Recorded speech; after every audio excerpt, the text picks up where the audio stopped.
seemed to be making for the roof. But on the top floor, we finally caught up with her. Crane, please, please! That ape! Get him out of here! I'll do anything, anything! You treated me like an animal, Cecily. And now an animal shall treat you as you deserve. Choke you to death.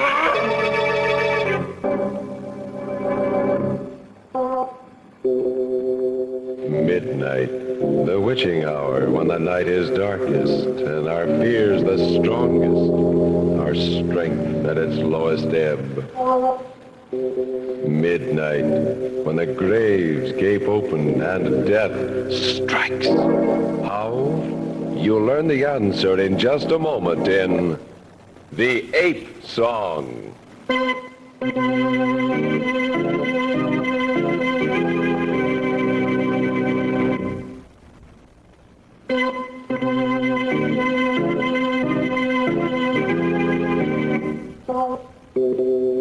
And now, Murder at Midnight. Tales of mystery and terror by radio's masters of the macabre. Our story by Peter Martin is The Ape Song.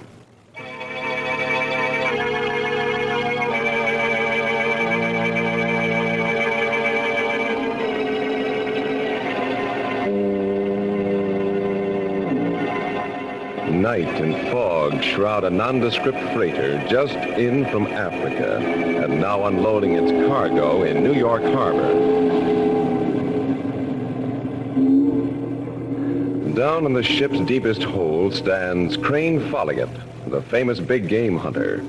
Before him is an iron cage containing his latest conquest, a restless thing of panic and hysteria and insensate passions, a huge ape.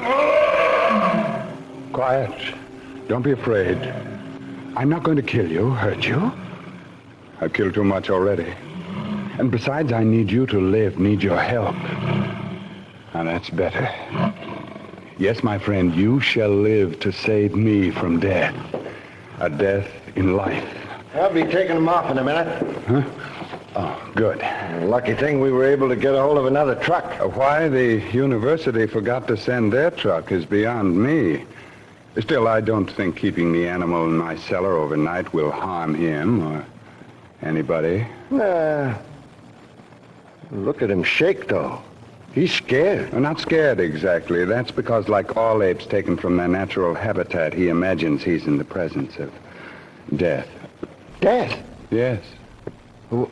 What's he doing now? Opening and closing his mouth as if he were trying to sing or something. How did you know? No. Know what? Oh, I'm sorry. No, you wouldn't know. They can sing, though. Yeah? They do. But only when they're in the presence of death.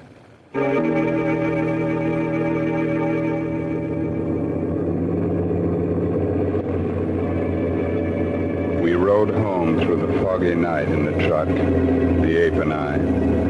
The house was dark when we got there, and I had to give the driver and his helper an extra $20 to take the canvas-covered crate holding the ape around to the back door and into the cellar. Walking up the cellar stairs, I entered the front hall and... Folliot, is that you? Dr. Murchison. Yes, welcome home. What are you doing here? Your wife was just going out when I came here, but she let me in, and I've been waiting for you. Waiting for me? Yes. I was about to go myself when I heard a noise downstairs. Oh, I suppose you want to know where the ape is.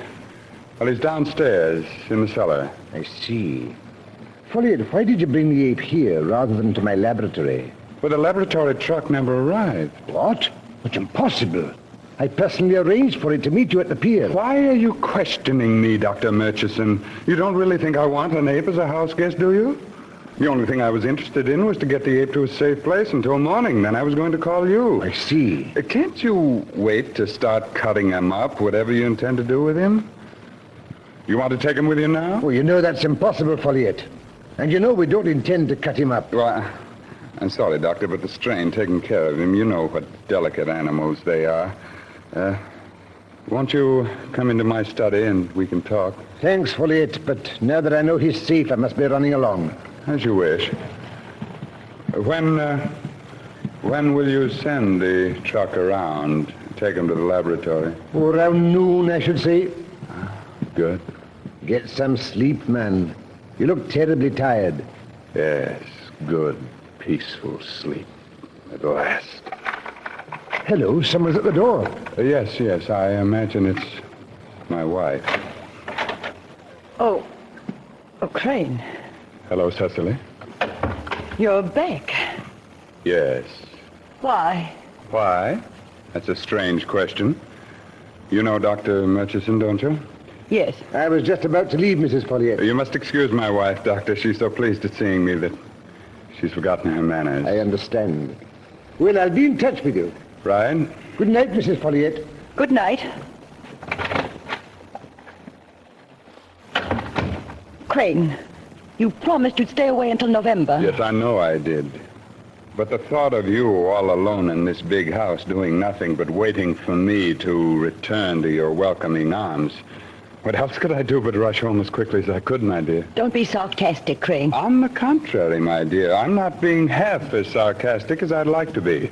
Excuse me, I'm going to bed. But don't you care for me just a little, Cecily? Just enough to kiss me goodnight? Let me pass. I've never asked very much of you, you know. No more than the friendly pat on the head you give to your dog. I said let me pass. Yes, Cecily. But first, there's something I must tell you. How tired I am of being a hunter, of killing wild animals instead of enjoying the happiness of my home with you. You seem to enjoy your hunting trips well enough. You're always going on them and bragging about them to everybody. Now, let me pass, Crane. Please believe me, Cecily, hunting is only a substitute. A very unsatisfactory substitute for the love I hope to receive from you. I never do. I thought we'd settled all that. Yes, but I never dreamed you'd treat me like some loathsome animal you couldn't bear near you, as though I wasn't a man, but an ape. When are you leaving on your next trip? When? Yes, because until you do, I'm going away. If you hate me so much, my dear, why don't you go to Reno and get divorced? You know my family doesn't approve of divorce. Of course they don't. Especially when it's a matter of losing the Folliet millions along with a husband. How can you be so disgusting? Something terrible has happened to me, Cecily. Something which forbids me ever to go hunting again. Don't make silly excuses. You know you love to hunt. Not anymore, Cecily. Something has happened that makes me terrified ever to hunt again. What on earth are you talking about? I really can't explain it, my dear. But on this last trip, every time I killed a wild animal, I imagined I was killing you. I watched her run up the stairs in terror. I heard the slam of her bedroom door. Stood there at the foot of the stairs for a moment, dazed, yet more certain than ever of what I had to do. And then quite unexpectedly, I felt the wet sting of tears on my cheeks. Yes, there were tears, but no sound. I thought of the ape in the hold of the ship, silently opening and closing his mouth.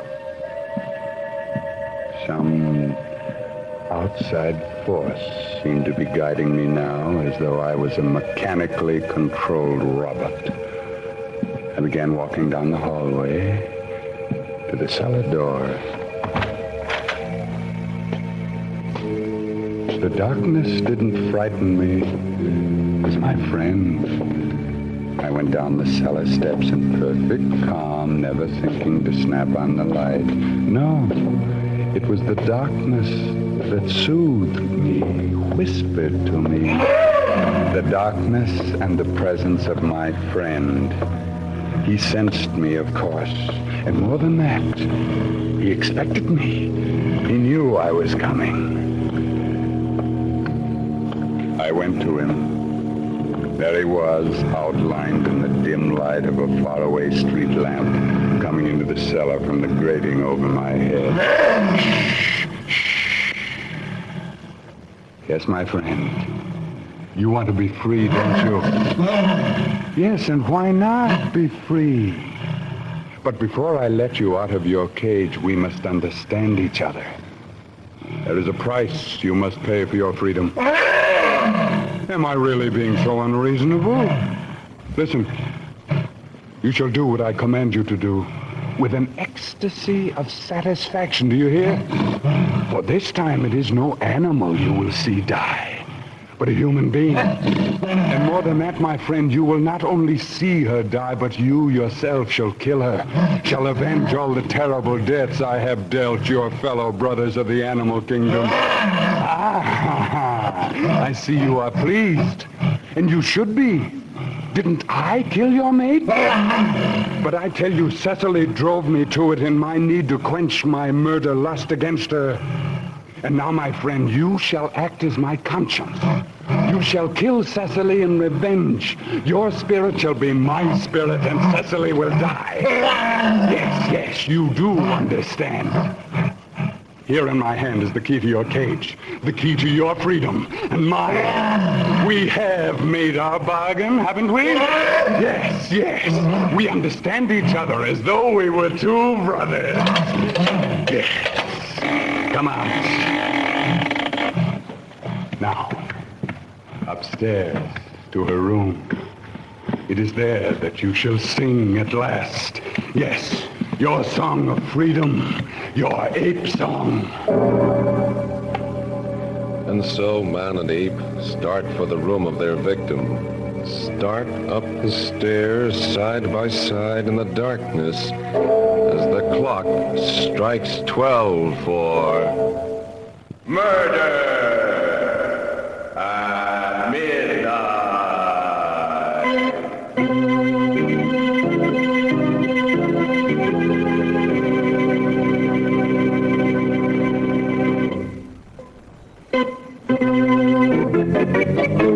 And now back to Murder at Midnight and the Ape Song. Crane Folliot and his ape continue up the steps to Cecily's room. We went up the cellar stairs together, and it didn't seem strange when the ape took my hand as though wishing me to guide him. And then for a moment I was afraid of trouble. The ape became fascinated with the heavy carpeting in the hallway, patting it with his hand as an infant plays with sand. But finally I got him to stand up and come with me. We made hardly any sound as we climbed the main staircase leading to her room. Who is it? What is it, my dear? What's the matter? Oh, something in the room. I hear it. I see its eyes. But that's fantastic, my dear. There it is. Crane, what are you doing to me? I see nothing. I hear nothing. Crane, let go of my arm. In a moment, but won't you kiss me, please? You're going to kill me. Oh, no, not I. Come, aren't you going to kiss me just once, as you used to in the old days? All right. Yes, anything. But let me go. Good. Now, let me hold you in my arms. Oh, Cecily, I need you so. Why have I lost you? Why did you forsake me, Cecily? Go! Cecily, come back. Don't run. You can't get away. Very well, if that's the way you want it. It was quite a chase. I followed them as they ran through the house from room to room, floor to floor. She seemed to be making for the roof, but I knew if she got away from me, she'd never shake off the ape. Finally, on the top floor, we caught up with her in the attic. Crane! Please, that ape! Get him out of here, Crane! I'll do anything! You treated me like an animal, Cecily. And now an animal shall treat you as you deserve. Choke the life out of you. There she is, over there in the corner. No, Crane! She made me kill your mates. Kill her! Kill her! Kill her!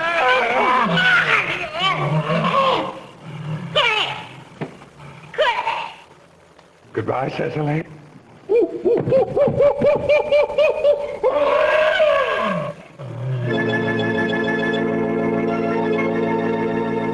I felt wonderful. I stood over her body and thought I could smell the sea and hear the pounding of the clean waves. And I felt sleepy again. Really sleepy again. I knew I could sleep now.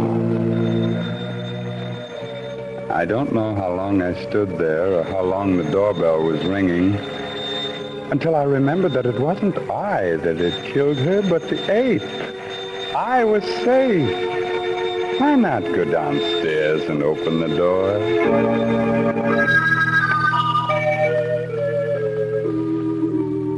Couldn't get a taxi, and I wanted to see the ape first thing in the morning anyway, so I thought I'd come back to that comfortable sofa of yours. Dr. Murchison, the ape has escaped. Escaped? Yes, he jumped out of a window into a tree after killing my wife. Folliot, what are you saying? Yes, right after you left. The first I knew of it was when she screamed. I ran upstairs to her room, but... Queer.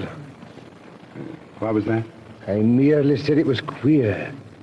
I can't tell you how sorry I am, Folliot, for you. Sorry. For me? Shouldn't I be? In a way. Yes, it's lucky you did come back. We'll have to organize a search for the ape, of course. Call the police. Yes. I am sorry for you, Folliot. Terribly sorry. The days that followed were the happiest of my life. At the inquest, the coroner's verdict was death by accidental strangulation. The ape could not be found, and the official opinion was that he drowned in the river, his body carried out to sea. Everything had worked out perfectly until I began to become aware of something strange and frightening and horrible. All this was happening to me. One day on the street. You dropped a coin, sir. Oh, thanks, that dime. I have it. Did you hurt your finger? Here, let me pick it up for you. Thank you. My thumb. Somehow I can't seem to bring it across. My thumb was no longer opposable. I couldn't bring it across my fingers. I never realized what it could mean until a few days later at a ball game. Get your scorecard at the game. Can't tell nothing without a scorecard, mister. Never mind.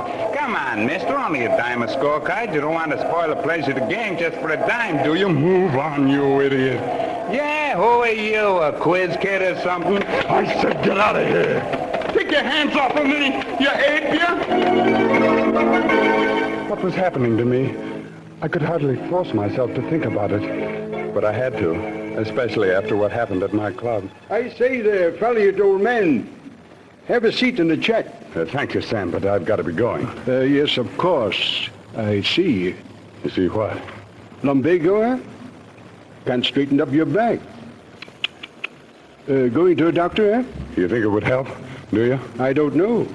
But you certainly can't spend the rest of your life bending over like that, with your hands hanging halfway to your knees. A half hour later, I was in Murchison's office. Now, you must take it easy, Folliot.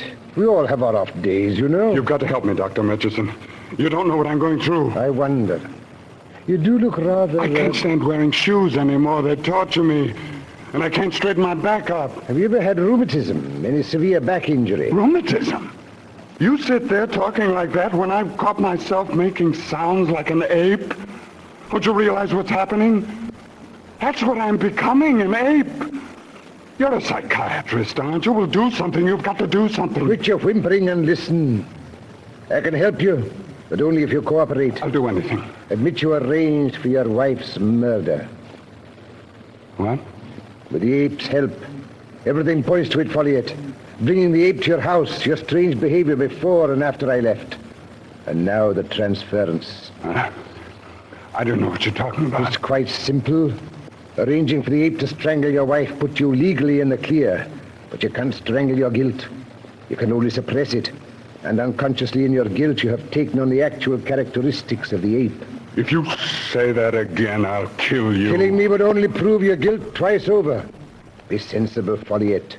Trust me. I've taken extensive note on your case. You've taken notes? Yes, because I knew that some sort of reaction would set in. Folliot, no, keep away from me. No, you're going to turn me over to the police.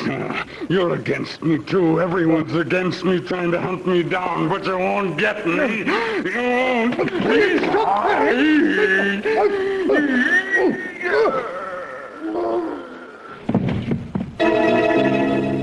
I dropped him, and and he fell to the floor gasping. And then I tore open the door and ran. I didn't know what I was going to do next. I only knew I had to hide. I found an abandoned house, hid in a cellar, and there in the darkness, it all became clear.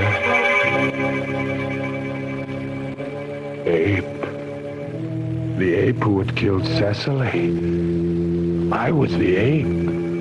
That meant he was Crane Folliot, and that meant... Yes. I had to find him somehow. Kill him for killing Cecily. And that way become my old self again. Ape, where could I go? Where would I hide if I were he? Where there is green... Yes, and trees, and rocks. Ape, yes, in the park.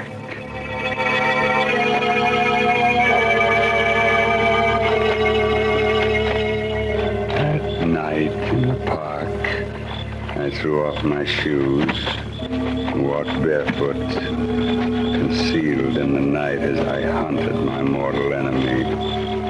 Piece by piece, I discarded my clothes, my jacket, my shirts, my trousers, walking like the animal I had become. My eyes were sharper than they'd ever been. I could see even in the darkness.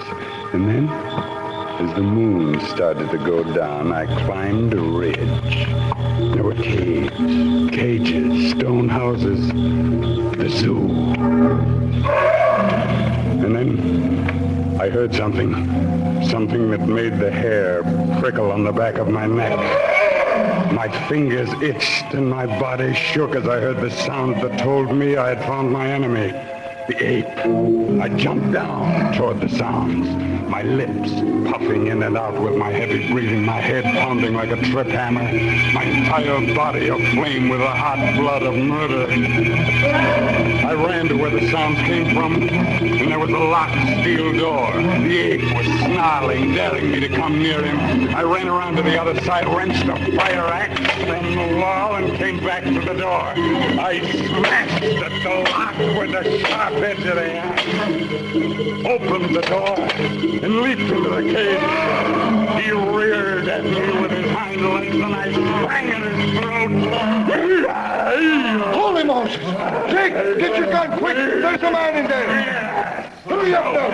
Die for killing Cecily! And die and me too! Let me be Folliot! Folliot, do you hear? Watch out, the cage is open! Dead.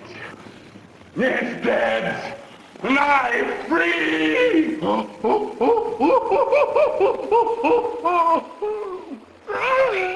There he is, Jake. Let him have it.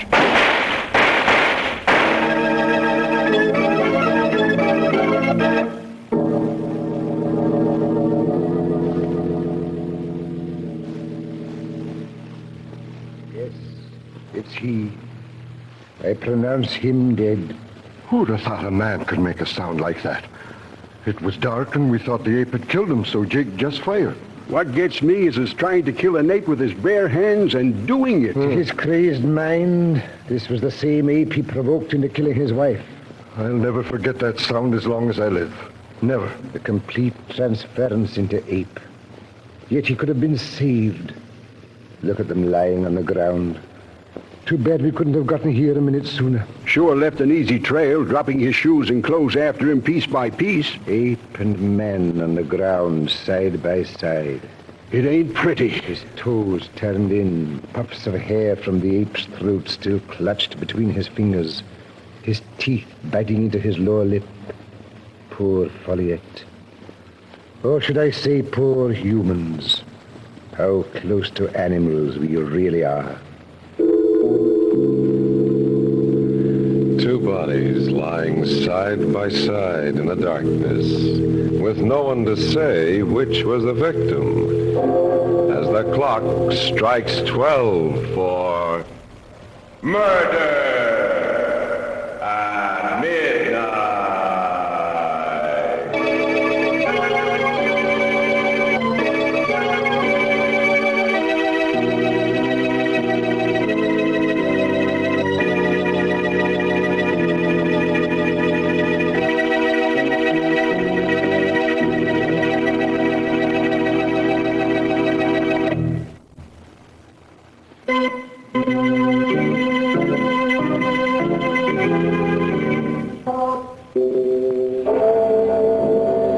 remember to be with us again when death pads through the night with glowing eyes and the clocks strike 12 for Murder at Midnight.